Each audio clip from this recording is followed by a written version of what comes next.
This is the air I breathe.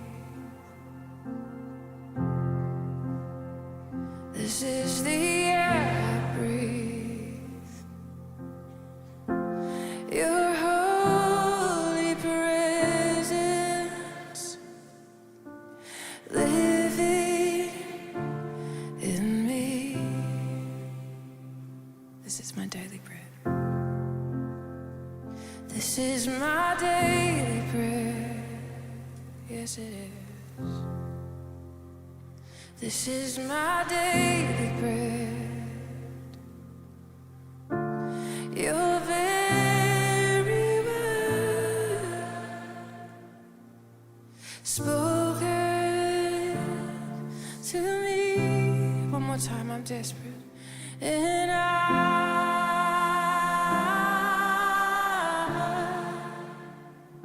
I'm desperate for you,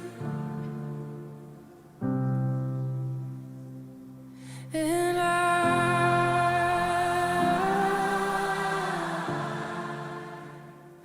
I'm lost without you.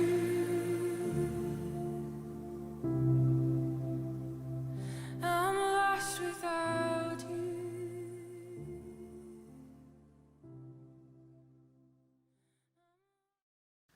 자, 오늘 말씀은 고린도후서 4장 1절부터 6절까지의 말씀입니다. 제가 읽도록 하겠습니다. 그러므로 우리가 이 직분을 받아 긍휼하심을 입은 대로 낙심하지 아니하고 이에 숨은 부끄러움의 일을 버리고 속임으로 행하지 아니하며 하나님의 말씀을 혼잡하지 아니하고 오직 진리를 나타내므로 하나님 앞에서 각 사람의 양심에 대하여 스스로 추천하노라. 만일 우리의 복음이 가리였으면 망하는 자들에게 가려진 것이라. 그 중에 이 세상의 신이 믿지 아니하는 자들의 마음을 혼미하게 하여 그리스도의 영광의 복음의 광채가 비치지 못하게 함이니 그리스도는 하나님의 형상이니라. 우리는 우리를 전파하는 것이 아니라 오직 그리스도 예수의 주되신 것과 또 예수를 위하여 우리가 너희의 종된 것을 전파함이라. 어두운 데에 빛이 비치라 말씀하셨던 그 하나님께서 예수 그리스도의 얼굴에 있는 하나님의 영광을 아는 빛을 우리 마음에 비추셨느니라. 아멘. 아멘. 자, 오늘은 특별한 게스트 우리 김정한 목사님을 모셨습니다. 목사님 안녕하십니까? 안녕하십니까? 예, 아유, 아유, 반갑습니다. 이렇게 네. 혼자 큐티를 네. 항상 진행하다가 우리 목사님과 함께해서 너무나 든든합니다. 아유, 저도 영광입니다. 네, 목사님은 이 코로나19 기간에 아. 어떻게 지내셨는지 좀 짧게 좀 얘기를 해주시면 좋을 것 같습니다. 네, 저는 코로나 기간으로 인해서 사람들을 만나지 못하는 상황이 많다 보니까요. 또 어떤 제 개인적인 어떤 준비를 위해서 또 코로나 이후 상황들을 좀 대비하기 위해서 좀 시간들을 보내는 것 같아요. 그리고 책을 좀 많이 읽는다던가 아니면 좀 요즘에는 좀 몸이 안 좋기 때문에 좀 이렇게 몸을 좀 할 수 있는 집에서 할 수 있는 운동이라던가 이런 걸 통해서 좀 그런 시간들을 하는 것 같습니다. 네, 이제 저희가 큐티가 사실 짧은 시간이라서 우리 네, 이제 본문으로 알겠습니다. 들어갔으면 좋겠는데요. 네. 보통은 제가 설명하지만 우리 또 목사님을 모셨으니까 우리 목사님께서 우리 4장 1절부터 6절까지의 간단하게 큐티 내용을 좀 나눠 주셨으면 좋겠습니다. 알겠습니다. 고린도후서의 말씀을 계속 김은환 전사님께서 나누고 계셨기 때문에 아마도 배경적인 부분들은 다 알고 계실 거라는 생각이 듭니다. 이 고린도후서를 보게 되면 중요한 화두가 바울의 사도권이거든요. 바울이 과연 사도냐라는 질문과 그 공격들이 상당히 많이 있음을 보게 됩니다. 저는 일단 큐티를 할 때 중요한 것은 이 단락을 나누는 게 되게 중요하다고 생각을 하거든요. 그래서 이 본문을 개인적으로 나누게 되면은 저는 두 부분으로 나누게 되는 것 같아요. 전반부에서는 바울의 사도권에 대한 공격들, 이런 내용에 대한 공격이 있었다에 대한 바울의 고백드리고, 또 후반부에는 바울의 직분들, 이 사도권을 가지고 어떻게 그 일을 감당했는지, 그리고 그것을 통해 어떤 일들이 일어나는지에 대한 내용들, 이렇게 간단하게 볼 수 있을 것 같습니다. 그렇구나. 그러면 제가 조금 앞에 이제 저는 이해가 안 되는 부분이 있는데, 그러니까 4장 1절에서 2절에 대한 이야기를 보면 바울이 조금 자기 직분에 대해서 낙심하지 아니하고라고 이야기했지만 그 직분에 대한 공격을 받았을 때 네네. 안 그래도 그런 마음이 없지 않았을까라는 좀 생각을 해봐요. 그래서 네. 혹시 목사님은 개인적으로 목사의 직분을 갖고 있을 때 나는 목사의 자격이 없는 것 같아. 저는 개인적으로 그 전도사의 역할을 하고 있지만 청년대학을 네. 맡고 있지만 맞아요. 개인적으로는 그런 마음들이 문득문득 많이 올라오거든요. 그렇죠. 제가 네. 이 일을 감당할 수 있을까? 나는 참 어려운 것 같다라는 생각이 드는데 목사님은 그런 생각이 들 때 어떻게 넘어서는지 나아가서 바울은 오늘 본문을 통해서 그러한 어려움들을 낙심을 어떻게 넘어섰는지 좀 이야기를 나눠주시면 좋을 것 같습니다. 알겠습니다. 보게 되면요, 이제 바울이 하나님의 저는 이제 세 번역 성경으로 묵상을 했는데 하나님의 자비하심이라고 나오고 또 1절에 보게 되면 국률하심이라고 말하거든요. 즉 하나님의 국률하심과 자비하심으로 그가 사도직을 맡았다라는 것이죠. 그러니까 바울이 율법적으로는 자신의 능력을 자랑할 수 있는 것들이 상당히 많은 사람이고 많은 지식을 갖고 있지만 그러나 결국 하나님의 기준에는 미치지 못한다라는 것이죠. 본인의 그 직분을 맡은 것은 하나님의 자비하심으로 하나님의 국률하심으로 하나님의 은혜로 이 일을 감당하게 되었습니다라는 그 고백이라는 것이죠. 우리는 이런 고백들이 필요할 것 같아요. 바울도 사역할 때 낙심함이 많았을 것입니다. 그럴 때마다 그렇구나.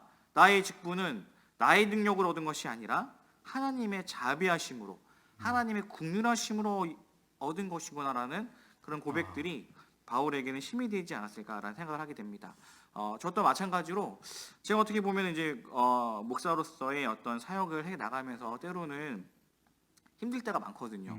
어떨 때가 힘드냐면은 목회자로서 사실은 숫자나 이런 부분에 대해서도 예민해질 때가 많아요. 그리고 내가 누군가와 나의 사역을 비교할 때 어떤 사람은 정말 많은 사역을 통해서 수많은 사람들에게 영향력을 끼치고 있고 막 부서가 부흥하는데 나는 그렇지 않아 라고 했을 때 이런 비교식들이 때로는 힘들 때가 있거든요. 근데 그럴 때마다 기억하는 건 뭐냐면 나는 하나님의 자비하심을 입은 존재구나 라는 것과 동시에 나는 나에게 주신 하나님의 특별함이 있는 존재구나 라는 것을 생각하게 됩니다. 특별히 여기는 이 그릇이 있잖아요. 이 그릇들도 보게 되면은 저마다 기능이 있죠. 이 찻잔은 차를 마시기 위한 것이죠. 또 때로는 이제 대접 같은 경우에는 국그릇으로 쓰이는 용도가 다르다라는 것이죠. 나는 나만의 특별한 하나님의 부르심이 있고 특별하게 감당해야 될 하나님이 주신 능력과 은사가 나에게 있음을 고백하게 될 때 저는 낙심하지 않게 되는 것 같고 다시 일어나게 되는 것 같습니다. 비교하지 않는 것이 정말 중요한 부분들일 것 같아요. 네, 너무 좋은 것 같습니다. 그러니까 저희 청년대학구나 좀 저도 생각할 때에 그냥 내가 봉사할 수 있는 능력이 되고 또 내가 실력이 있어서 내가 좀 이러한 일들을 좀 섬겨준다라고 문득문득 우리 안에서 들 때가 있지만 오늘 말씀처럼 하나님께서 국률함을 주셔서 내가 이 자리에 그쵸. 있구나라는 네. 것을 네. 좀 잊지 않았으면 개인적으로도 그리고 네. 또 여러분들도 그런 생각이 있었으면 좋겠습니다. 그 나머지 말씀은 시간이 조금 없지만 좀 그래도 짧게 좀 나눠 주셨으면 좋겠어요. 다음 단락에 대해서. 네. 바울이 본인의 어떤 이 직분을 어떻게 감당했고 또 그것을 통해 무슨 일이 일어났는가를 말해주고 있는데요. 그 5절에 보게 되면은 바울이 무엇이라 말하면은 그가 선포하고 있다, 전파하고 있다, 복음을 전파하고 있음을. 근데 전파한다는 건 뭐냐면은 가감 없이 복음을 전했다라는 의미가 있어요. 제 이름이 정환이거든요. 근데 이 정자는 조정 정자에다가 편말 한자예요. 뭐냐면 예전에 그 조정에서 임금님의 명령을 전하면 이 방을 붙였다고 하더라고요. 표지판에다가. 마찬가지로 바울은 하나님의 말씀을 있는 그대로 전파하였다. 그 부분들 말하고 있고요. 5절에 또 보게 되면은 그리스도를 주님으로 선포하였다. 주대심을 선포하였다라는 것을 말하고 있죠. 복음은 예수님이 우리 삶의 주인이심을 우리가 믿는 거이거든요.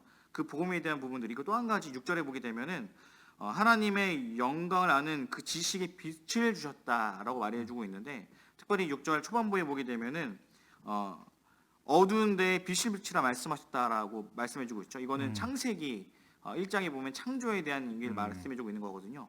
어두운 가운데 빛이 있으라 말씀하셨다라는 것이죠. 즉 예수님의 복음은 우리라는 존재에게 새로운 창조, 새로운 피조물이 되었음을 나타내어진 그 복음임을 바울이 이야기했음을 볼 수 있습니다. 네, 오늘 짧은 시간 동안에도 이렇게 이 말씀에 대해서 나눠주시고 또 설명해 주셔서 너무 감사한데 네. 제가 하나 더 이제 요청하고 싶은 거는 사실 큐티는 그냥 큐티를 해서 끝나는 것으로 마무리되면 좋지 않다고 생각해요. 저는 큐티를 통해서 오늘 하루를 어떻게 살아갈 수 있을지, 어떻게 오늘 묵상한 말씀을 적용할 수 있을까까지 나아가야 된다고 그렇죠, 생각하는데 그렇죠, 맞습니다. 목사님께서는 어떻게 오늘 말씀을 적용해야 할까를 본인에게 맞추지 마시고 우리 청년대학부에 있는 지체들에게 어떻게 적용해라라고 좀 조언을 해주셨으면 좋겠습니다. 아, 네, 네. 알겠습니다. 저도 큐티 할 때 중요한 거는 질문하는 게 중요하다라는 생각을 하거든요. 특별히 왜라는 질문을 붙였으면 좋겠습니다. 왜 나는 그렇게 살지 못하는가? 그렇게 질문을 던질 때 우리의 묵상이 묵상에 대한 그 내용들이 화살이 남에게 향하는 게 아니라 나에게 향할 수 있다라는 생각이 들거든요. 특별히 여기 보게 되면은 아까 제가 전파와 주대심과 또 새로운 창조를 말씀드렸잖아요. 이런 질문을 해볼 수 있을 것 같아요. 왜 나는 하나님의 말씀을 전하지 못하는가? 근데 이 전하지 못한다라는 건 뭐냐면은 이런 의미도 있는 것 같아요. 하나님이 하신 말씀 그대로 전하지 못한다. 즉 우리의 입술은 하나님의 복음을, 하나님의 사랑을, 하나님의 축복을 전해야 되는데 왜 우리의 입술은 그러지 못할까? 한번 우리가 질문해 볼 수 있을 것 같습니다. 또 한 가지는 왜 나는 삶 속에서 주님을 주인으로 인정하지 못하고 있을까? 이거는 어떤 죄에 대한 부분들뿐만 아니라 우리 삶과 관련된 모든 영역도 포함된 부분들인 것 같아요.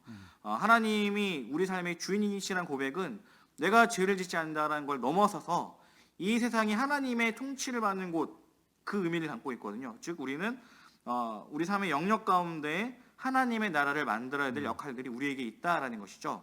즉 차별 없는 세상, 약자들이 보호받는 세상을 우리가 살아가야 되는데 왜 우리는 삶 속에서 그렇게 하지 못할까에 대한 부분들인 거고요. 또 한 가지는 새로운 피조물입니다.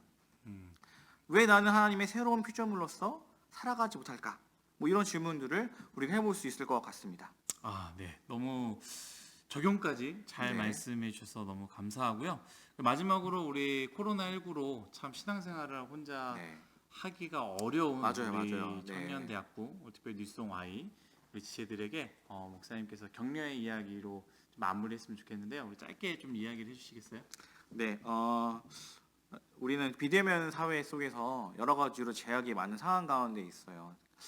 그렇기 때문에 때로는 되게 외로움을 많이 느낄 수도 있고 또 공동체성이 흩어질 수도 있을 텐데요.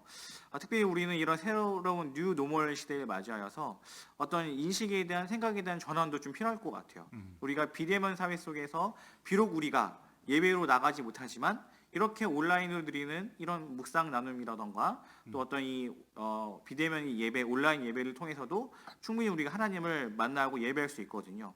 그렇기 때문에 그런 시간들을 활용해서 우리가 하나님 앞에 나갔으면 좋겠고요. 특별히 뭐 SNS라던가 카톡을 통해서도 또 어떻게 우리가 이 은혜의 말씀들을 나눌 수 있는 통로를 마련해 보면 좋지 않을까라는 생각이 듭니다. 저는 이제 참고로 저희 아내와 함께 묵상을 하게 되면은 카톡을 통해 묵상 나눔이라는 걸 하게 되거든요. 여기 계신 청년들도 이렇게 영상을 통해 말씀을 듣지만 또 묵상을 하게 되지만 묵상한 이 말씀들을 청정부에 있는 지체들에게 카톡을 통해서 서로 그룹 사람들에게 그렇죠. 그룹 사람들에게 또 공유해보고 또 전도사님께도 또 보내보고 이러면서 통해서 서로 이렇게 교제를 나눈다면은 우리 신앙을 유지하는 데 있어서 또 좋은 장치가 되지 않을까 생각이 듭니다. 그런 기적이 일어났으면 좋겠습니다. 아멘. 네, 우리 목사님께서 우리 마지막 기도해 주시고 마쳤으면 좋겠습니다. 네, 기도하겠습니다. 선을 행하되 낙심하지 말지니 때가 이르면 거둘 것이다 말씀하신 하나님, 청년 시대에 여러 가지 많은 어려움과 삶의 문제들이 있습니다. 때로는 희망이 보이지 않고 낙심할 때가 너무나 많습니다. 그럴 때 우리와 함께 하시는 주님을 바라보게 도와주시옵소서. 아멘. 주님, 우리 가운데 새 일을 행하시고 우리를 새로운 피조물이라 말씀하신 주님, 우리가 주님의 새로운 피조물로서 우리가 하나님의 형상으로서 낙심하지 않고 이 세상 속에서 하나님 나라를 위해 헌신하며 나아가는 우리가 될 수 있도록 인도하여 주시옵소서. 아멘. 이 세상 우리에게 말합니다. 너희들은 아무것도 할 수 없어. 너라는 존재는 그런 존재야. 라고 우리에게 자주 섞인 말로 우리를 비난할 때 우리는 하나님 형상임을, 우리가 하나님의 국률하심을 입은 존재임을 기억하게 도와주시고, 아멘. 나를 통한 하나님의 특별한 계획이 있는 존재임을 기억함을 통하여서 우리가 주님이 주신 그 비전을 발견하게 도와주시고, 우리 삶의 자리 가운데 또 주님의 나라를 만들어 나가는 우리가 되게 도와주시고, 나날이 주님과 깊이 있는 그 교제를 누리며 살아가는 우리가 될 수 있도록 주님 인도하여 주시옵소서. 아멘. 우리 가운데 선한 일을 행하실 주님을 기대하고 신뢰하며 감사드리며 예수님의 이름으로 기도합니다. 아멘.